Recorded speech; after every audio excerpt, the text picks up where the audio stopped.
Ça y est, on part au boulot. C'est une journée qui commence. Oh, 5h du matin, c'est dur le matin. Fred est cafetier. Comme tous les matins, il part au travail. Et pour ça, regardez, il descend juste un escalier. En 10 secondes, ça y est, il est au boulot. 5h du matin, tous les matins. Quand on est sur place, c'est vrai, c'est quand même du temps de gagner. Hein. Vu ses horaires, heureusement qu'il vit sur place. Son premier geste, récupérer la presse du jour et la ranger dans sa boutique. Chaque journal ou quotidien a sa place. Hein. Il suffit que je change de place, ce coup-là, le client il est perdu. Hein. Donc là, c'est tout ce qui est journaux hippiques. Fred tient le Lion d'Or, l'unique bar tabac brasserie de son village de 1400 habitants. Autrement dit, son commerce est un peu la plaque tournante du coin et les premiers clients se pressent dès l'ouverture. Alors juste avant le rush, Fred profite un peu du calme avant la tempête. C'est vrai que c'est le seul moment de pause, on va dire, de pause assise, on va dire, de la journée, avec le repas du midi. Autrement, toute la journée, on va dire qu'on est debout, quoi. Quand on commence aussitôt, habiter sur son lieu de travail est un gros avantage. Regardez dans quelle tenue Nathalie, sa femme, commence sa journée. Non, vous ne rêvez pas, c'est bien en robe de chambre qu'elle ouvre sa caisse. Bien dormi ? Ouais, nickel. Bien ronflé. 6h20, Fred est debout depuis un bon moment déjà. C'est l'heure de prendre le petit déjeuner à la maison, enfin plutôt dans la cuisine du bar, juste avant l'arrivée des premiers clients. C'est les clients journaliers et matinaux, on va dire, qui viennent là à 6h15 devant la boutique, quoi. Ils attendent que je vous. Et en plus, ce qui est bien, c'est quand il pleut, des fois, je les laisse patienter sous la pluie, c'est nickel. Ça leur donne du tonus pour la journée. Autre avantage d'habiter sur son lieu de travail, pas de transport et moins de frais. Dans ce village, par exemple, Fred et Nathalie devraient débourser 950 € de plus par mois s'ils devaient louer un 4 pièces. Mais attention, vivre au boulot présente aussi quelques inconvénients. Si on peut être dérangé, on va dire, par rapport au téléphone, ou par rapport des fois aux clients qui sont en panne de gaz le week-end. Parce que les pannes de gaz, ça tombe toujours ou le week-end ou un soir quand on est fermé. Ou alors manque de cigarettes, bien sûr, les gens viennent taper ou ils essayent de faire du forcing pour en avoir. Les habitués sont déjà aux zinc quand juste au-dessus, les filles de Fred et Nathalie se lèvent. Allez, je te rapporte le chocolat. Tu veux des croissants ?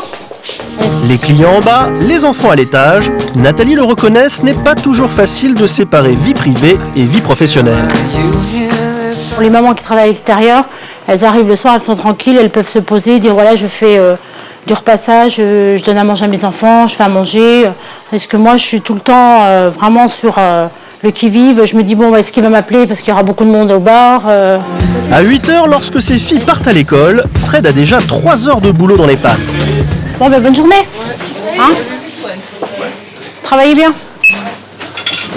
Aujourd'hui, de plus en plus de Français choisissent de vivre sur leur lieu de travail comme Fred et Nathalie.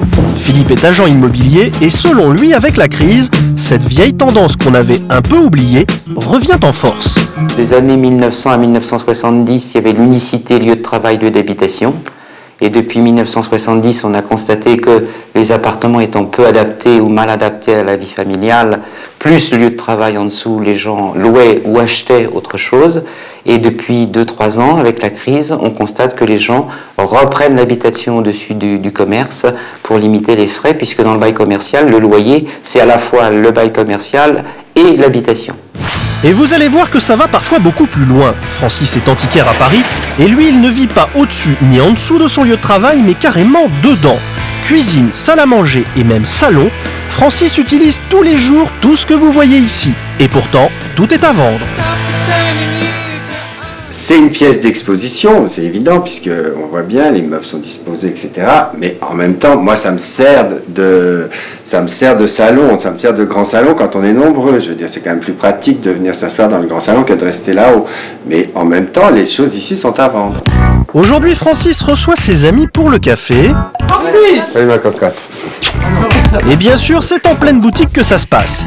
En habitant carrément dans son commerce, Francis n'a pas besoin de louer un studio. Dans ce quartier chic de Paris, il économise ainsi plus de 900 € de loyer.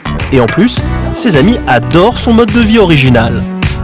Il a des jolies assiettes, des jolis verres, il peut les revendre, en racheter des nouveaux. Et il est tout le temps dans des belles choses, donc il a une chance folle. C'est une vie facile, on monte, on descend, on va à la porte.